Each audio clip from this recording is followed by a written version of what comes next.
எனக்கு அன்பான நியோமேக்ஸ் மூத்த குடிமக்கள் மற்றும் இளைய குடிமக்கள் முதலீட்டாளர்கள் நலச்சங்கங்களின் உறுப்பினர்களே, மேலும் இந்த நிறுவனத்திலே முதலீடு செய்துவிட்டு எப்பொழுது தீர்வு கிடைக்கும் என்று ஆவலோடு காத்திருப்போரே, உங்கள் அத்தனை பேருக்கும் சுந்தர் தியாகராஜனின் இனிமையான இரவு வணக்கங்கள்.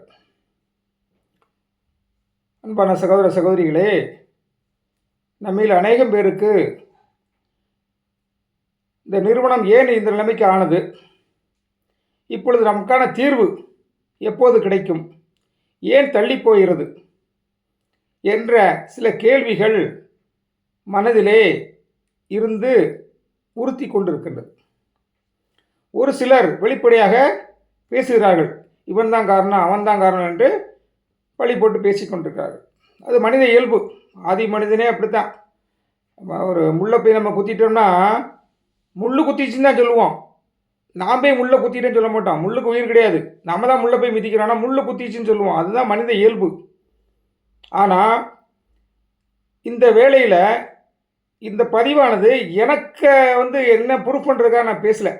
நண்பர்களே, சகோதர சகோதரர்களே, நல்லா புரிஞ்சுக்கங்க.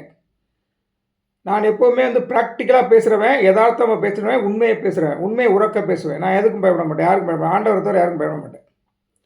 இப்போ என் மீது ஒரு மிகப்பெரிய ஒரு களங்கம், பழி சுமத்தி கொண்டே இருக்கிறார்கள். குறிப்பாக ஒரு சில தலைவர்கள், ஒரு சில அப்பாவி சகோதரிகள், என்னை பற்றி தெரியாதவர்கள், இவர்தான் தாமதத்துக்கு காரணம் என்று கூறிவிடுகிறார்கள். நான் சொல்வதை நன்றாக கவனியுங்கள். இந்த ஒளிப்பதிவை நன்றாக கேளுங்கள், பாருங்கள். நண்பர்களே, இந்த நிறுவனத்தின் தலைவர்களை நான் இரு கூறுகளாக பிரிக்கிறேன், இரண்டு பிரிவுகளாக பிரிக்கிறேன். அது கமலக்கண்ணனாக இருந்தாலும், பாலாவாக இருந்தாலும் சரி, வீரசக்தியாக இருந்தாலும் சரி, சார்லஸாக இருந்தாலும் சரியும், யாராக இருந்தாலும் சரி, கடைக்கோடி எஸ்ஹெச் இருக்காங்க இல்லையா, செக்டர் ஹெட்டு, அவங்க வரைக்கும் ரெண்டு பிரிவாக பிரிக்கிறேன். ஒரு சாரார் என்ன பண்ணுறாங்க, அவங்க முதலீட்டாளர்களை சொல்லி நான் காரணம், நான் பொறுப்பேற்றுக்கிறேன், நான் தான் பொறுப்பு, நீங்கள் போடுங்க, முதலீடு பண்ணுங்கன்னு சொல்லி அவங்கள் கமிஷன் கான்டெஸ்ட்டுக்காக அநேக முதலீடுகளை பெற்று இந்த நிறுவனத்திற்கு கொடுத்தவர்கள்,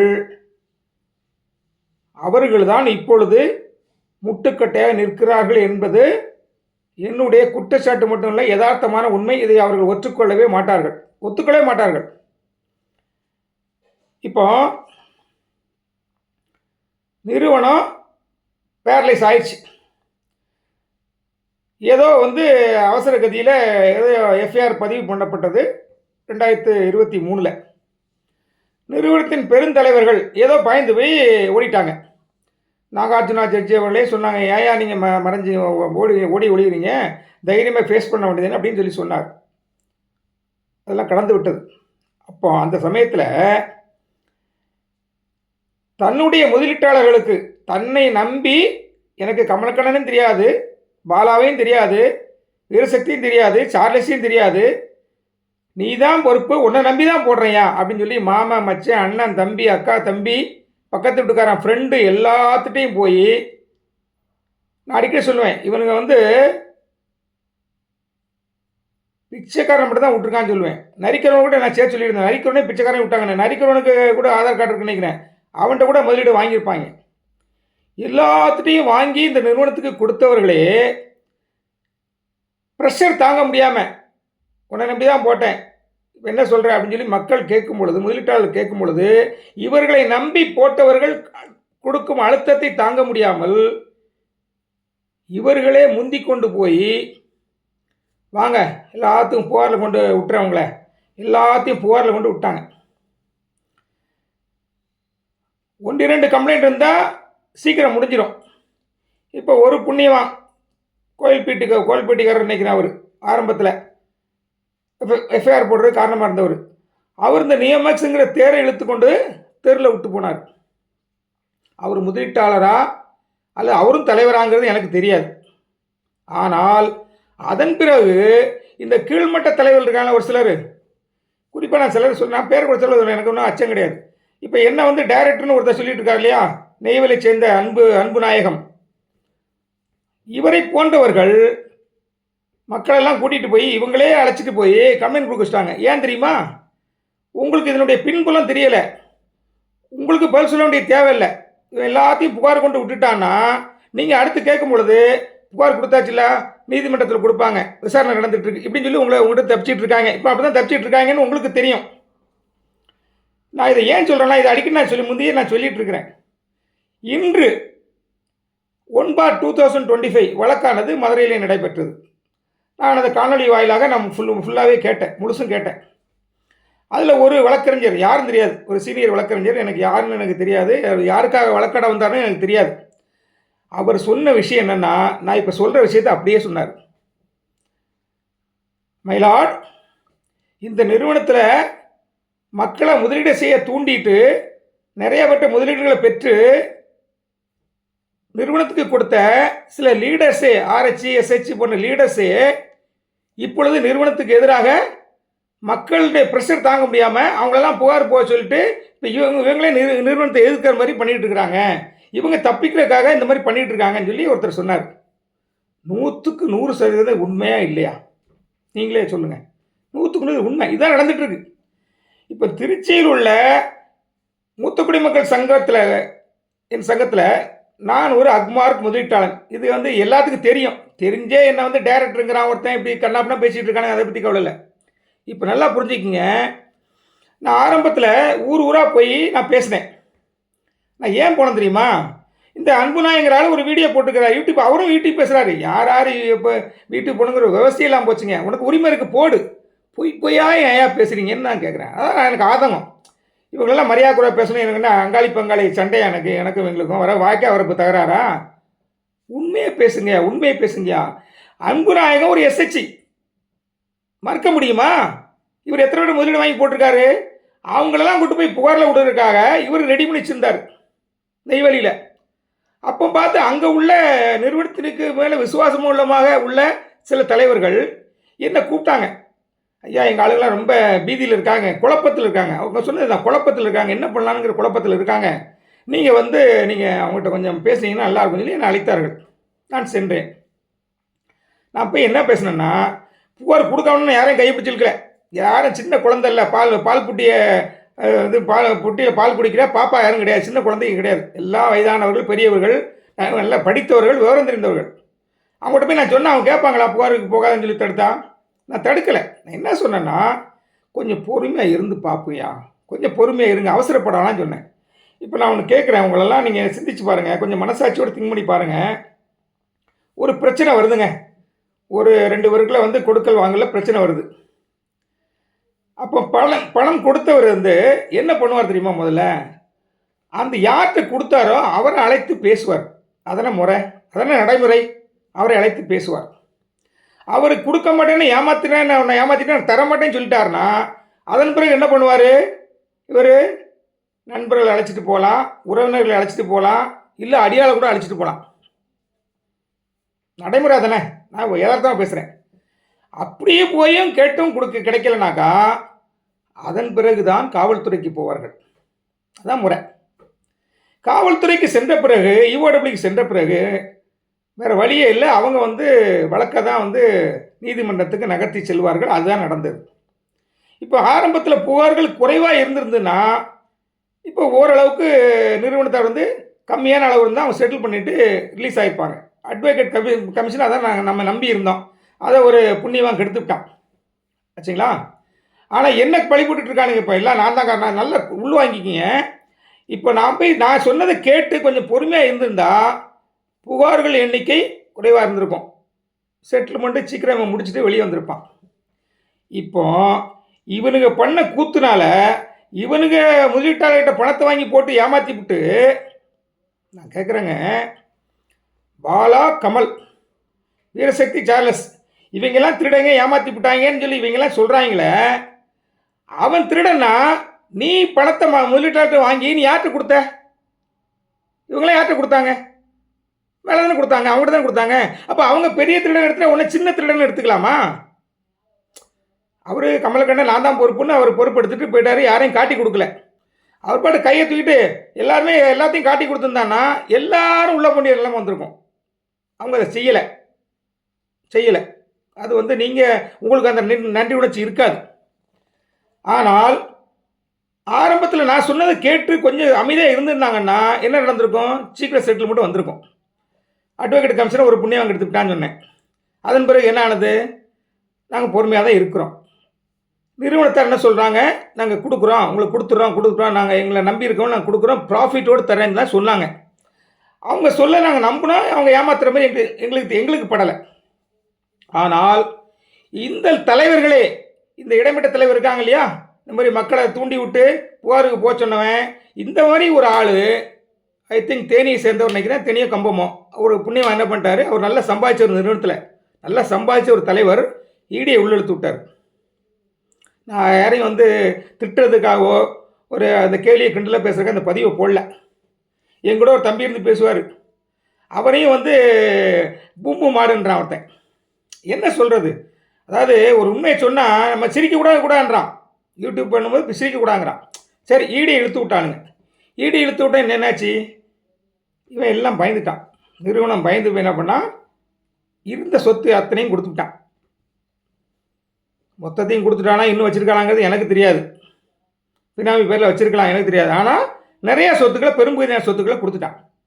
இந்த சொத்துக்கள் இவற்றெல்லாம் இருந்ததுனால தான் நான் மக்களுக்கு நம்பிக்கை கொடுத்து கொஞ்சம் வெயிட் பண்ணிடுங்கய்யா, புகாருக்கு சென்னை நிறையா புகார் எண்ணிக்கை அதிகமாக நமக்கு தாமதமாகும் சொல்லிட்டு இருந்தேன். இது நான் ஓப்பனாக சொல்கிறேன். எனக்கு பயம் கிடையாது. நான் யாரையும் தடுக்கலை. இவ்வளவு வாசலில் வந்து கையை பிடிச்சி இழுத்தனா, போகாதீங்க போங்க, கையை பிடிச்சி இழுத்தனா. நான் ஊராக சென்றது புகார் கொடுப்பதை தடுப்பதற்காக அல்ல தோழர்களே, அல்ல. முதல்ல அதை புரிஞ்சுக்கங்க. மக்களுக்கு ஆறுதல் சொல்லி பீதியிலும் கலக்கத்திலும் இருந்தவர்களுக்கு ஒரு தெளிவை கொடுக்கணும். ஏன்னா நான் நிறுவனத்தில் விட பேசுகிறேன், அவங்களுக்கு சொத்து இருக்குலாம் சொல்கிறாங்க. அந்த நம்பிக்கையின் அடிப்படையில் தான் இப்போ கோர்ட்டில் கொடுத்துருக்காங்க. சொத்து இருக்கு இல்லையா, நீதியரசர் நம்புறாருல, சொத்து இருக்குது நம்புறாருல, தீர்வுக்கு வருதில்ல. இப்போ அந்த நம்பிக்கை அன்னைக்கே எனக்கு இருந்ததுனால தான் நான் என்ன சொன்னேன், ஊராக போய் ஆறுதல் சொல்லி இருக்கு கொடுத்துருவாங்க. அதை நான் ஒரு கட்டம் போட்டுலாம் சொல்லுவேன். அதை நான் விளக்கமாக ஒரு நாள் பேசுகிறேன். ஒரு கட்டம் போட்டு 4 பகுதியாக பிரித்து, ஃபஸ்ட்டு கட்டத்தில் யார் இருக்கா, 2ஆவது கட்டம், 3ஆவது கட்டம் யார் இருக்கான்னு சொல்லிட்டு நம்ம 4 குவார்ட்டரையாக பிரித்து நான் சொல்லி எடுத்துருக்கிறேன். இது இந்த நபர் கேட்டிருப்பார், அன்புநாயகம் கேட்டிருப்பார். நான் யாரும் அவரே சொல்கிறேன்னா அவர் எனக்கு விரோதி கிடையாதுங்க. என்ன போய் நான் அந்த டைரக்டர் என் பேரை சொல்கிறான் ஓப்பனா, அப்போ எனக்கு வருத்தமாக இருக்குமா இருக்காதா? நான் ஏமாத்துறேங்கிறான் மக்களை. இப்போ யார் ஏமாத்துறான்னு நல்லா புரிஞ்சுக்கிங்க. இப்போ அமைதியாக இருந்திருந்தால் செட்டில்மெண்ட் கிடச்சிருக்கும். இப்போ கிடைக்கல. யார் காரணம்? தாமதத்துக்கு யார் காரணம்? அந்த இடத்துல நானா காரணம்? நான் நல்லது தானே பண்ணேன். சரி, அப்புறம் ஏன் நீ இவர் என்ன புகார் கொடுக்க சொன்னார்? இந்த அன்பு நாயமே இந்த ஆளே கேட்குறாரு. இவர் முதல்ல வேணான்னாரு, அப்புறம் ஏன் வந்து கொடுக்குறாரு? நான் வேணான்னு சொல்லவே இல்லை, கொஞ்சம் தாமதமாக இருங்க, வெயிட் பண்ணி பாருங்கள் என்ன நடக்குன்னு பார்க்கலான்னு சொல்லி சொன்னேன். முதல்ல இந்த நம்பர்லாம் முளைச்சி வரல. இந்த மாதிரி அன்பு நாயகம், இந்த மாதிரி ஆளுங்கள்லாம் ஒரு சில சங்கங்களாம் கூட சொல்ல, பல சங்கங்கள் முளைச்சே வரல, விதைக்கப்படவே இல்லை. இவங்க எப்போ வந்தானுங்கன்னா, சங்கங்கிற பொருள் எப்போ வந்தாங்கன்னா, தான் யார்கிட்ட முதலீடு வாங்கி கம்பெனியில் கொடுத்தோமோ அவர்களின் ப்ரெஷர் தாங்க முடியாமல், அழுத்தம் தாங்க முடியாமல், அவர்களை ஏமாற்றுவதற்காக வாங்க புகார் கொடுக்க போகலான்னு சொல்லிட்டு ஊருக்கு முந்தி கூட்டிகிட்டு போயிட்டான். இப்போ அவன் தான் வந்து நீதிமன்றத்தில் வந்து நிற்கிறான். நீதிமன்றத்தில் வந்து நீதியரசர்கிட்டே பார்த்து சொல்கிறான், இவர் கம்பெனி ஆள், இவர் தான் தாமதத்துக்கு காரணம், புகார் கொடுக்க விடாமல் தடுத்தாருன்னு சொல்கிறான். ஒரு கோயில்பட்டி கோமான், அவர் லாயர், என்னத்தான் லாயர் படித்தாருன்னு தெரில, கோர்ட்டில் வந்து இப்படி சொல்கிறார், இவர் தான் புகார் நிறுத்தி விட்டார், புகார் கொடுக்கணும்னு சொன்னார். ஒரு லாயர் இதை போய் சொல்லாமல் ஜட்ஜிட்ட போயிட்டு அவர் இதெல்லாம் கேட்பாரா? அதுக்குன்னு காவல்துறை இருக்குது. என்னை கூப்பிட்டு கேட்டாங்க, 2 முறை கேட்டாங்க. முதல்ல மணிஷா மேடமுக்குமே கேட்டாங்க, அப்புறம் இப்போ சார் இமானுவேல் சார் இருக்கும்போது கூப்பிட்டு கேட்டாங்க. நான் யாரையும் தடுக்கலை சார், தடுக்க மாட்டேன், அது என் வேலை இல்லைன்னு சொல்லிட்டு நான் யாரையும் தடுக்க மாட்டேன்னு சொல்லி எழுதி கொடுத்துட்டு வந்துட்டேன். யாரை தடுக்க முடியுங்க, எல்லாம் சின்ன குழந்தைங்களா? இப்போ சொல்லுங்கள், யார் தாமதத்துக்கு காரணம்? சரி, இப்போ தீர்வுக்கு வருது. இப்போ தீர்வுக்கு முட்டுக்கட்டை போட்டுட்டு தாமதப்படுத்துறது யார்? அந்த அந்த புண்ணியவான்கள் இருக்காங்க இல்லையா, லீடர்ஸ், 2 பிரிவாக பிரித்தேன் இல்லையா. முதல் பிரிவு வந்து கம்பெனிக்கு சாதகமாக ஆதரவாக இருக்கிறவங்க, எதிராக இருக்கிறவங்கலாம் வந்து துரோகிகள். நான் ஏன் துரோகிகள் சொல்கிறேன்னா, நன்றி கெட்டவர்கள் வரலாம். இப்போவும் பாருங்கள், 1/2025 ஒரு வழக்கு. இந்த வழக்கை தொடுத்தவர் யார்? வழக்கை தொடுத்தவர் ஒரு ஆர்ஹெச். அவருடைய மனைவி இந்த கம்பெனியில் ஒரு பொறுப்பில் இருக்கிறவர், சிஹெச்னு நினைக்கிறேன், அவரும் பொறுப்பில் இருக்கவர். அடுத்து இன்னொரு நபர் இப்போ இடைச்சொருகள் நிறையா வருது. எல்லாம் லீடர் தான் வரான். இடைச்சொருகள் அடுத்த ஒருத்தர் வந்துட்டார், அவரும் ஆர்ஹெச், ஒரு முதியவர். இப்போ இதனால வழக்கு தாமதமாகுது. வழக்கு நிச்சயமாக தாமதமாகுது. எப்படி தாமதமாக சொல்கிறேன் கேளுங்க. இப்போ இதை கெடுக்கிறதுக்காக வந்து நிற்கிறான். நிறுவனத்தின் வழக்கறிஞர் இன்னைக்கு பேசும்போது தான் சொன்னார். நிறுவனத்தின் வழக்கறிஞர், ஏன் வழக்கறிஞர் கிடையாது. அவர் என்ன சொல்கிறாரு, அங்கே வழக்கு நடந்துகிட்டு இருக்கு, முடிவு பெறப்போது இந்த சமயத்தில் முட்டுக்கட்டையாக வந்து இதை வந்து கெடுக்கணுங்கிறக்காக இவங்க பண்ணுறாங்கன்னு குற்றம் வைக்கிறார். நான் வைக்கல. நான் வந்து வெளிப்படையாக சொல்கிறேன், தாமதத்துக்கு யார் காரணம்னு நீங்கள் புரிஞ்சுக்கிங்க. நான் ஏதாவது விளக்க போட்டேனா? மூத்த குடிமக்கள் சங்கத்தின் சார்பாக ஆரம்பத்தில் மதுரையில் ஒரு வழக்கு ஃபைல் பண்ணேன். நானும் ராமகிருஷ்ணனும் ஃபைல் பண்ணோம். இதே ரஜினி மேடத்தை வச்சு தான் ஃபைல் பண்ணேன். அதை ஏன் நாங்கள் வந்து தொடரல தெரியுமா? எல்லாரும் வழக்குன்னு போயிட்டு இருந்தா தெருவில் இந்த தேரை இழுத்து நீதிமன்றத்துக்கு விட்ட அந்த அந்த அந்த பாவச்செயல் நமக்கும் வந்துடும், நமக்கு வேண்டாம், அந்த பழியும் பாவம் நமக்கு வேண்டாம், பின்னாடி இது இழுத்துக்கிட்டே போகும், லேட் ஆகும்னு எங்களுக்கு தெரியும். அதனால் நாங்கள் வந்து அதை விட்டு வெளியே வந்துட்டோம். இப்போ இந்த அன்பு நாயமே வீடியோவில் பேசுகிறாரு, நாங்கள் கோர்ட்டுக்கே போகிறது இல்லையா. நான் என்ன கேட்குறேன்னா, இவங்களெல்லாம் நான் என்ன கேட்குறேன்னா, ஒரு கேள்வி கேட்குறேன். இவங்களெல்லாம் நீங்கள்லாம் போனீங்களையா, புகார் கொண்டு விட்டீங்களே, வாங்கி கொடுத்துட்டீங்களா? நீதிமன்றத்துக்கு போகிறீங்களே, எல்லா வாய்தாக்கும் போகிறீங்களே, நீங்கள் வாங்கி கொடுக்க முடிஞ்சதா? வாங்கி கொடுத்துட்டீங்களா? அப்புறம் நான் ஏன் போகணும்? எனக்கு தெரியும், நமக்கு போனால் நம்ம போய் இப்போ இருந்தாலும் ஒன்று நடக்காதுன்னு தெரியும். 2 வேளை போனேன். ஒரு வாட்டி போய் ஒரு ஓனாயினுடைய முகத்திரையை கிழிக்கிறதுக்காக போனேன். 2ஆம் முறை போனேன், ஐயா எஸ்ஓபி வேணாயா அப்படி கைகூப்பி கேட்டேன். யாருக்காக? எனக்காகவா? இந்த நன்றி கெட்டவர்களாக நினச்சி பார்க்கணும். என்னை பற்றி புரியாதவர்கள் நினச்சி பார்க்கணும். ஏன் கையெடுத்து கும்பிட்டு நான் கேட்குறேன், இப்போ எஸ்ஓபி வேணான்னு ஸ்டாண்டர்ட் ஆப்ரேட்டிங் ப்ரொசீஜர் ஃபாலோ பண்ணாங்கன்னா நமக்கு தீர்வு தள்ளி போகும், தாமதமாகும். அதை மனசில் நினச்சிக்கிட்டு தான், அது தெரிந்து கொண்டு தான் நான் கையெடுத்து கும்பிட்றேன். நீதியரசரை போய் கேட்குறேன் 2வது வாட்டி. இந்த கோர்ட்டில் போய் பேசாத நபர்கள், ஒன்றுமே பேசாத வழக்கு, ஒவ்வொரு வழக்கும் போவாங்க, ஒன்றுமே பேசாமல் கை கட்டி நின்றவங்கலாம் அன்றைய தினத்தில் ஒவ்வொருத்தரும் கொக்கரிக்கிறான். எனக்கு தெரிஞ்சு நான் கோர்ட்டுக்குள்ளே போகிறதுக்கு முன்னாடியே ஒரே ஒரு சகோதரி நான் 2C போட்டிருக்கேன் அப்படின்னு சொல்லி நீதியரசர்கிட்ட பேசினாங்க. தாய்மார்களுக்கு எப்போவே வந்து கொஞ்சம் சென்டிமெண்ட்டாக பேசுவாங்க. அடுத்த முறை இந்த முறை போகும்போது ஒரு சகோதரி வந்து, அவங்களும் எஸ்ஹெச் தான் நினைக்கிறேன், அவங்களும் வந்து பேசினாங்க. நான் பேச ஆரம்பித்ததுக்கு அப்புறம் தான் எல்லோரும் பேச ஆரம்பிக்கிறாங்க. நான் 2 முறை போனாலும் காரியமாக போய் பேசிட்டு வந்திருக்கேன். நான் எஸ்ஓபி வேணான்னு சொன்னது அப்புறம் அவர் ஆர்டரே போடுறாரு, முழுமையாக எஸ்ஓபியை பின்பற்ற வேண்டாம், அது லேட் ஆகுன்னு அவரே வந்து தீர்ப்பிலே சொல்கிறார். அப்போ நான் 2 வாட்டி போனாலும் காரியமாக பேசிட்டு வந்தேன்னா நான் எங்கே தாமதத்துக்காக வழிவகுத்தேன்? தாமதத்துக்கு நான் காரணமா? நான் அப்படியே போய் பேசினேன், நீதிமன்றத்தில் போய் கொடுக்காதீங்க, தாமதப்படுத்துங்கன்னு சொன்னேன். நான் ஆரம்பத்தில் சொன்னதும் காரணம் இதுதான், தாமதமாகனால புகார் எண்ணிக்கை அதிகமாக கூட சொன்னேன். ஒரு ஸ்டேஜ் வந்தது. அந்த ஸ்டேஜில் என்னாச்சு?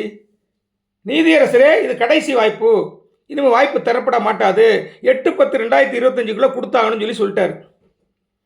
அதுக்கு மேலே நான் என்னங்க பண்ணுவேன்? நான் என்ன பண்ண முடியும்? கொஞ்சம் மனசாட்சி எடுத்து நான் என்ன பண்ண முடியும்? இந்த லீடர் இப்போ ஏமாத்துக்காரெல்லாம் வந்து என்ன மேலே பழி போடுறாங்களே, அதுக்கு மேலே நான் என்ன பண்ண முடியும்? நான் புகார் அளிங்கன்னு சொல்லிட்டு நான் ஃபார்மே ரெடி பண்ணி அனுப்பிச்சிட்டேன். என்னுடைய ஃபார்ம் எல்லாம் இஓடபிள்யூவில் வாங்கி நான் பதிவிட்டு தான் இஓடபிள்யூ எல்லாம் அக்செப்ட் பண்ணிட்டாங்க. இப்போ இந்த வழக்குக்கு சம்மந்தம் இருக்குது. என்ன சம்மந்தம் இருக்குனாக்கா, இது ஒரே வழக்காக விசாரிக்கப்பட்டிருந்தனாக்கா, இப்போ சொல்கிறாங்கல்ல, இப்போ புதுசாக நல்லெல்லாம் எடுத்து கொடுத்து ஏமாற்றிட்டாங்கன்னு சொல்கிறாங்க இல்லையா, அந்த வழக்கு இந்த வழக்கோடு இணைக்கப்பட்டிருந்தால் பரத சக்கரவர்த்தியே போயிருக்கும். இது தனி எஃப்ஐஆராக இதை போட்டதுனால இங்கே ஒரு வழக்கு நடக்கு, அங்கே ஒரு வழக்கு நடக்கு. இப்போ நீதியரசர் வந்து ஒரு 2 நாளில் ஒரு வாய்தா கொடுக்குறாரு. உடனே கம்பெனி தரப்பு வழக்கறிஞர் என்ன கேட்குறாரு, எனக்கு மதுரையில் கேஸ் இருக்குது, அந்த 1/2020 இருக்கு, நான் அங்கே போனோம், எனக்கு இன்னும் 2 நாள் தள்ளி போடுங்கன்னு கேட்குறாரு. இப்போ தாமதமாகுது. இதுக்கு யார் காரணம் சொல்லுங்கள்? மனசாட்சியோடு திங்க் பண்ணி சொல்லுங்கள். இந்த வழக்கு தொடுத்ததுனால தானே.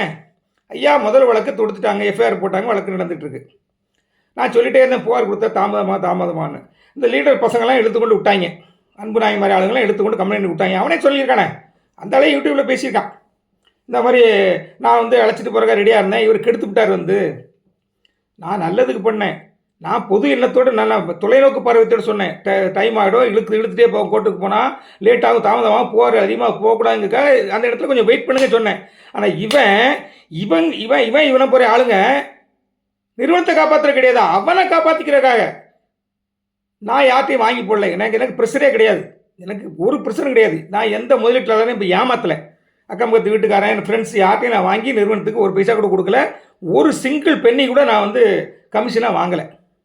அப்படி இருக்கும்போது இவனுங்களை காப்பாற்றிக்கிறக்காக தான் என்னை புகாருக்கு போங்கன்னு இழுத்து கொண்டு விட்டானுங்க. இப்போ தாமதம் யாரால் ஆகுது தெரிஞ்சுக்கிங்க. இந்த வழக்குக்கு 2வது வழக்குக்கு சம்மந்தம் இருக்கா இல்லையா? தாமதம் ஆகத்தானே செய்யுது. எக்ஸாம்லேயே சொல்லிட்டேன் நான். லாயரே என்ன பண்ணுறாரு, தள்ளி போடுங்கன்றார். இப்படி வாய்தா தள்ளி போயிட்டே தான் இருக்குது. ஒன்றே ஒன்று சொல்லி நிறைவு பெறேன் தோழர்களே. அதாவது அதுக்கு முன்னால் ஒரே ஒரு விஷயம் சொல்லிடுறேன். 2 விதமாக தலைவர் சொன்னேன் இல்லையா? ஒன்று, தன்னை காப்பாற்றிக்கிறதுக்காக, சுயநலத்துக்காக, தன்னை காத்துக்கொள்வதற்காக, முதலீட்டாளர்களிடமிருந்து தன்னை பாதுகாத்துக் கொள்வதற்காக அவர்களே ஏமாற்றி கொண்டு புகார் அளிக்க சொல்லிவிட்டு நீதிமன்றத்தில் இது வழக்கு போயிட்டுருங்க, நீங்கள் புகார் கொடுத்துறீங்களா வரும்னு சொல்லி இவன் தப்பிச்சிட்டு இருக்கான். அவன்லாம் திருடனாக்கா, பாலாக்காமல் திருடனாக இவனும் திருடன் தானே. அவன் பெரிய கூட்டத்தை கூட்டி பேசி எம்எம்ஆர் இருந்து வழி நடத்தி முதலீடை பெற்றார்கள். இவன் வீடு விடா போய் வாங்கினான் இல்லையா? அங்காளி பங்காளி தான் போயிட்டு நான் பொறுப்புன்னு கூட வந்து அக்கா தங்கச்சிலேருந்து எல்லாத்தையும் போய் வாங்கி போட்டாள். அப்போ இவனும் ஏமாத்துக்காரன் தானே, இவனும் ஃப்ராடு தானே. இவன் அவனை ஃப்ராடுங்கிறான். ஆனால் இவனை யார் ஃப்ராடுன்னு சொல்கிறது?